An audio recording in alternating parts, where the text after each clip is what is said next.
Everybody knows that traffic in LA sucks. But what you might not know is that Los Angeles actually had one of the first, most successful electric commuter systems in the world. So what happened? Well, we're about to find out. This is WheelHouse. Put on your tinfoil hats, friends. I have a conspiracy for you. But I want to see cars tear ass and burn out, you say. Too bad. We're talking conspiracies today. We're not talking about the type of conspiracy concocted by an idiot that ends up with some nut firing a gun in a pizza place. We're talking about how some major automotive corporations might have bought and dismantled the Los Angeles public transit system. Does that sound familiar to you? Well, you might be a 90s kid.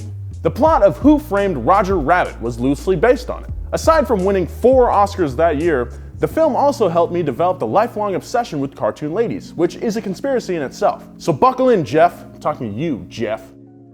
My name is Jeff. Really put some tape on your camera. The movie industry was still decades away, and 124 years before The Undertaker threw mankind off Hell in a Cell and plummeted 16 feet through an announcer's table, LA installed its first street railroad. The rail system was powered by horses, and the price for a ride was 1 carrot, probably. Don't quote me on that last part. Over the next few years, many smaller rail companies came and went, until 1877, when the Los Angeles and Aliso Street Railroad Company started laying down some tracks. You might know Aliso Street by its contemporary name, the 101. For viewers not in the LA bubble, we put the in front of our highway names because we're cool like that. The population of Los Angeles was growing, and the rail system was more popular than ever due to the baseball fever. Side note, my uncle caught baseball fever and we had to put him down. Citizens were enthusiastically supporting the affordable rail system in an era when getting around wasn't that easy. Business was booming, and by 1894, the Los Angeles Railway had the lion's share of riders. The company was known for their signature yellow cars, not to be confused with Yellowcard, the punk band with a violinist. Hot take, it's hard to look badass when you're wailing on a violin, but that's just me. At its peak, there were over 642 miles of track. The yellow cars of the Los Angeles Railway dominated the public transit scene like The Undertaker dominated mankind in 1998. The affordable trains covered a 6-mile radius from downtown LA and became an integral part of an ever-growing metropolis. In 1911, a deal known as the Great Merger took place as 8 companies were consolidated into the Pacific Electric Rail Company. Aside from having a super sick logo, they also standardized rails and cars and made things a lot safer. The new, updated rail system expanded to 1,000 miles of rails and over 2,000 daily trains, and people were dancing to ragtime music or whatever they listened to. Seriously though, I want a hat with that logo on it. In 1945, a company named the National City Lines purchased the railway from Pacific Electric. National City Lines, sounds great, right? Sounds like a train line, right?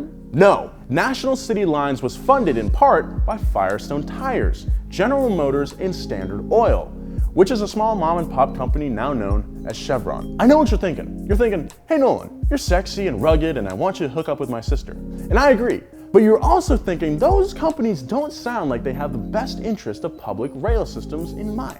And you'd be correct. Not just about the rail system, but also about your sister. Let her know I'm interested. Seriously, I'm single AF. Within a short time of the purchase, National City Lines discarded the iconic yellow cars. They began integrating more buses into public transit that just so happened to be made by General Motors, fueled by Standard Oil and rolling on Firestone Tires. If that's not a conspiracy, I personally invite you to send me one of your turds. You can find my address right here. Psych! The NCL claimed that the rail system was in decay and that buses could reach farther and wider than any train could. So they added buses and decommissioned more railways. Totally whack, right? Others thought so too, which is why in 1947, 9 corporations and 7 individuals associated with National City Lines were indicted for conspiring to form a transportation monopoly and conspiring to monopolize sales of buses and supplies to companies owned by National City Lines. Oh my God. By the end of the trial, Firestone Tire, Standard Oil, Phillips Petroleum, GM, and Mack Trucks were convicted of conspiring to monopolize the sale of buses to local transit companies controlled by NCL, but were acquitted of conspiring to monopolize the ownership of these companies. Well, at least we can all sleep at night knowing that a dastardly conspiracy was brought to justice and the companies fined into oblivion, right? Think again. General Motors was fined $5,000, or what they like to call not an inconvenience at all. GM's Treasury Secretary, H.C. Grossman, was fined $1 because, hey, why not? H.C. Grossman sounds like the name of a villain that destroys a beloved public service and gets off with a $1 fine. As much as I'd like to stay on this conspiracy train, I should let you know that I've withheld some information to make this seem like more of a conspiracy than it really is. Don't be mad at me, this is how clickbait works, and we all know that I didn't invent clickbait. It's called spin, and it's literally why some news stations are making money. I couldn't, however, in good faith continue to deceive you, our loyal viewers. And Jeff, sweet Jeff, please put tape on your camera. Oh God.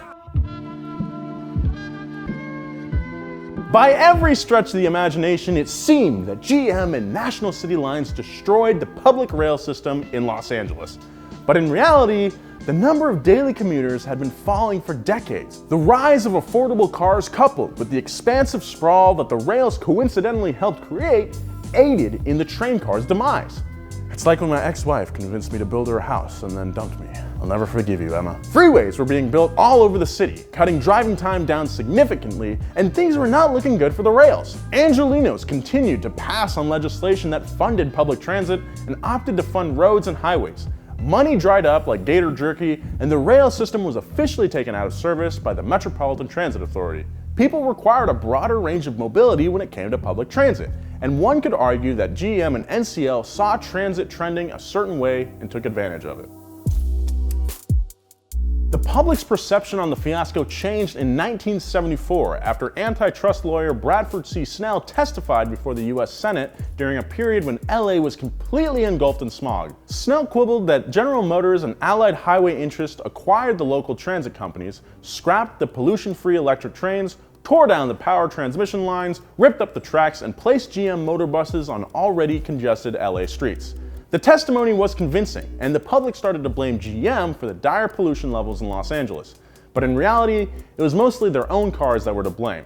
Everyone needs a scapegoat, right? When my Papa James catches me looking at cartoon women on my computer, I blame my dog Mario. Sorry, Mario. But this story has a good ending, and surprisingly, doesn't involve anyone getting steamrolled. The public rail system made a comeback in Los Angeles in 1990 with the induction of the underground metro system. With more lines being built constantly, the system is up to 93 stops and has a daily rider count over 360,000. LA is distancing itself from the misconception that it's unmanageable without a car. Green initiatives and increased ridership of the rail system have reduced smog and made the city beautiful again. The future of transit in Los Angeles looks sunny. Maybe one day soon I could stop borrowing my dad's car to go to work.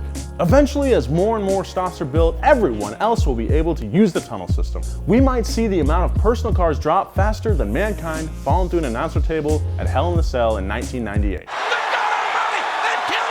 Every week here on WheelHouse, we look at the issues in the car world that affect you, so hit that yellow subscribe button right there. We reviewed a Tesla Model 3, you can watch that right here. If you want to know more about another weird GM project called Saturn, check out this episode of WheelHouse right here. Aliens, if you're watching, follow me on Instagram at Nolan J. Sykes and follow Donut at Donut Media. Thanks for watching. I'm going to go look at my Jessica Rabbit Deviant art collection. See ya.